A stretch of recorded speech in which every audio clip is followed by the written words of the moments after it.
All right, everybody. I think everybody knows the drill here. I'll call on you, and then you can ask your question, and we'll try to get to as many people as time allows. We'll start with Mark Weiser. Mark, question?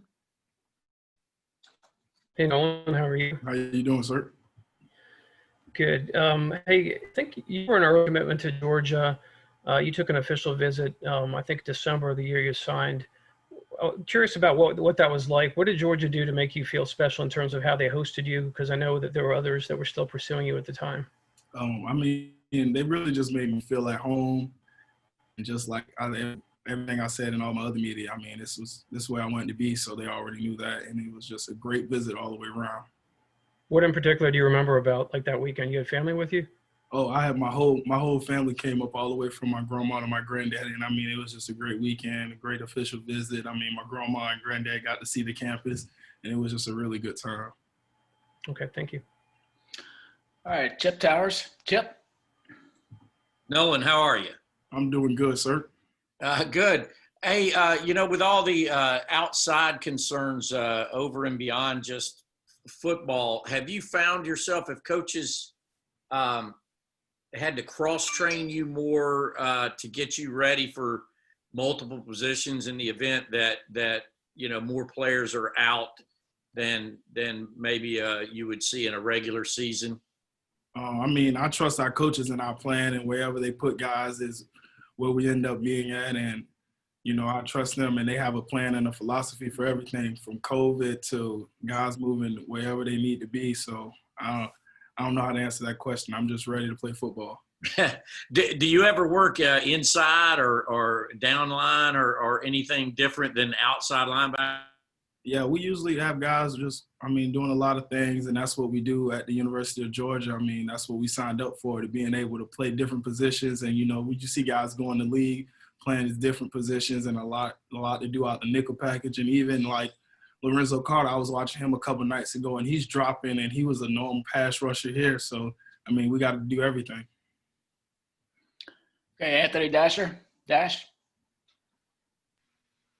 Hey, Nolan, good to see you. How you doing, sir? Kind of follow up on what you were talking about Lorenzo. How much do you watch former players like Lorenzo to kind of pick up tips and kind of gauge how they do their thing? Yeah, we work. I try to work out with those guys, Lorenzo and stuff, because when they come to Atlanta and being part of, we call ourselves the Wolfpack outside linebackers. We're a close-knit group from the alumni and stuff.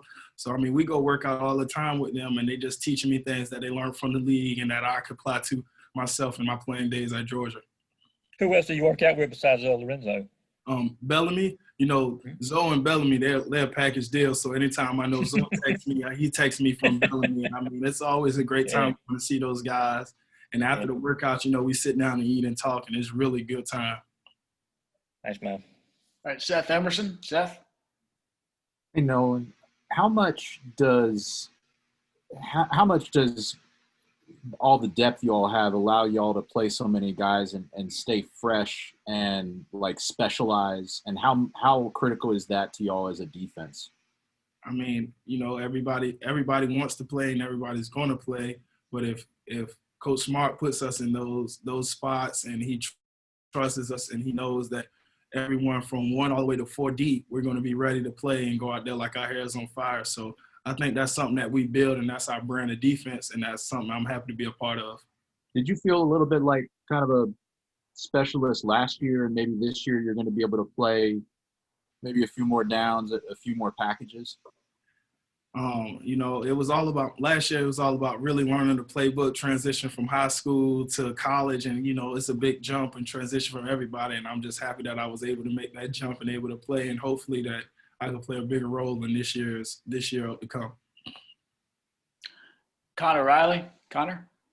Hey, Nolan, sort of following up on Seth's last question there. How have you improved from where you were this time a year ago as a freshman to right now entering your sophomore season? Well, my classes got harder, but other than that, I felt like I learned the playbook very well, and I try to come in and meet every day I can and just do extra. This is my second year. And so I'm always trying to come in, meet extra, be with the GAs, and see what installs we got going in today before we get to our meetings. So just really meeting before the meeting and then carrying out on the field at practice. And then with Jordan Davis being such a key part in the middle of the defense, what does he do that allows sort of the rest of the defense to make the plays that they end up making? I mean, he taking on 2 and 3 blocks, man. He is 0-nose, a big guy, and I love the energy that he bring every day. Like, those guys that bring that type of energy and type of stuff has made what Georgia defense is, and, I mean, you can't ask for nothing more out of him. Jake Rowe. Jake? Yeah, Nolan, good to talk to you, man. I just wanted to see last year, obviously Dejuan Mathis is a big topic this preseason and repping at quarterback and having a chance to win the starting job. Do you remember or recall last year when he was able to kind of make it out to the scout team and kind of was that a surprise at all or to you guys that he was able to jump in and do that and kind of what he was able to do on the scout team to get you guys ready for some of those late season opponents? Yeah, I mean, last year I was just, he came in with my class and that I tried to be the leader in that class and I was just trying to make sure, everything was okay with his head. My least concern was him out there on the field and I'm making sure that he's 100% healthy because that was after he got the surgery and, I really care for Dejuan and we're like brothers. And basically anybody that came in the class with me know that we all close-knit. So I was worrying about that more than him being on, scout team helping us with other components. But did it surprise you whenever he finally did make it out to the field at all? I mean, were you like, oh man, Dejuan's back. Dejuan's out here helping us out after everything you went through in May? Yeah, I mean, no, it didn't surprise me. It got me excited. We always say you got to get excited for your brother, and it's something that we love to do.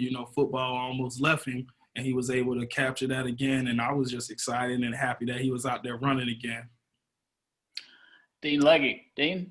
Hey, Nolan, I want to ask you about in about 10 days here, y'all playing Arkansas. What do you think that atmosphere is going to be like? I know y'all will be pretty excited to play, but it won't be like anything probably y'all really ever played in front of before. Well, I've been watching the NFL games and, the Giants games, they had no fans there due because New York and their big corona breakout. I mean, we just got to handle our business in front of us and, do what we do and bring our own juice. Jed May. Jed? Hey, Nolan, how are you? How you doing, sir? I wanted to ask you mentioned earlier, making sure you do extra, heading into your second season. How do, whether it's the coaches or your teammates, sort of drive that in the program and help guys like yourself and Trayvon, who played a lot as freshmen, sort of avoid that sense of complacency?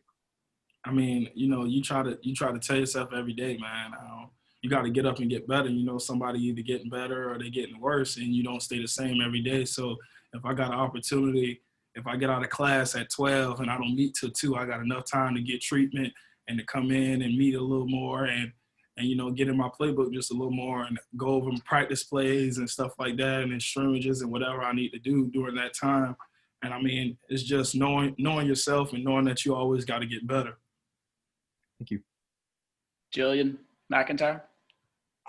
Hey, Nolan. So I just wanted to discuss the home field advantage a little bit. I know that the energy and the noise inside Sanford really does help you on the defensive side of the ball make big stops. So how do you think the changes in the environment is going to impact you and the rest of the defense for making those big plays? Yeah, my honest opinion, I don't think there's going to be a drop-off. I mean, I grew up a Georgia fan. I grew up right in Savannah, Georgia, and I've been watching the football all my life. I don't think it's going to be a drop-off. I don't think our fans are too worried about Corona. I think they're going to come out, be pumped. I think it may be, 75% less, but it's going to sound like 100%, and I can't wait. Thank you. All right, Greg Poole. Greg?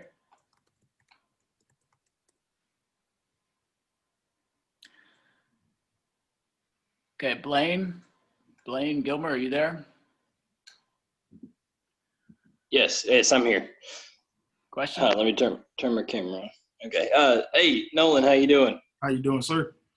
Doing well. Playing for a coach like Dan Lanning, specifically, who brings so much energy every day, not only to football, but now to the social justice front.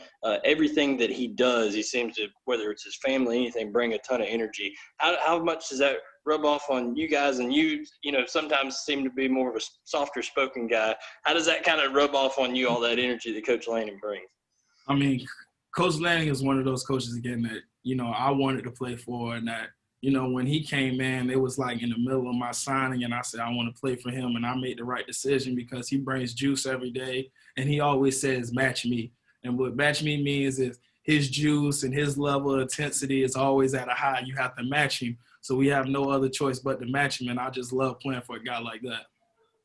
Thank you, Nolan. All right, we have time for one more question, and Austin Roper will be next. Austin? Yeah, sorry. Hey, Nolan. So I'm just curious, you know, the defense as a whole last year did really well statistically in a lot of different categories. But, you know, one area of improvement that, you know, involves you specifically is sacks as a team, sacks individually. I'm just curious on, you know, what your expectations are in that aspect for the team and then for yourself going into this year.